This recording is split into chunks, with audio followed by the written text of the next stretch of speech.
శెట్టి రేణుకాదేవి గారి 5వ వర్ధంతి సందర్భంగా భర్త శెట్టి రామచంద్రారెడ్డి గారు మరియు కుమారుడు శెట్టి రంగనాథ్ బాబు గారు, శెట్టి రాజేష్ బాబు గారు, శెట్టి సీతారాం బాబు గారు బలిజ సంఘం అధ్యక్షులు అంగల నుంచి మదనపల్లిలో ఉన్నటువంటి ధాత్రి ఫౌండేషన్ ఆనంద నిలయానికి ఇవాళ అన్న వితరణ కార్యక్రమాన్ని జరిపిస్తున్నారు.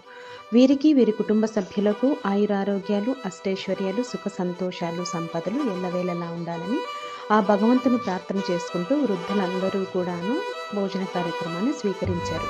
మరియు శెట్టి రేణుకాదేవి ఆత్మకు శాంతి చేకూరాలని ఆ దేవదేవుని ప్రార్థన చేసుకుంటూ అందరూ కూడా సంతోషంగా భోంచేయడం జరిగింది. Thank you so much.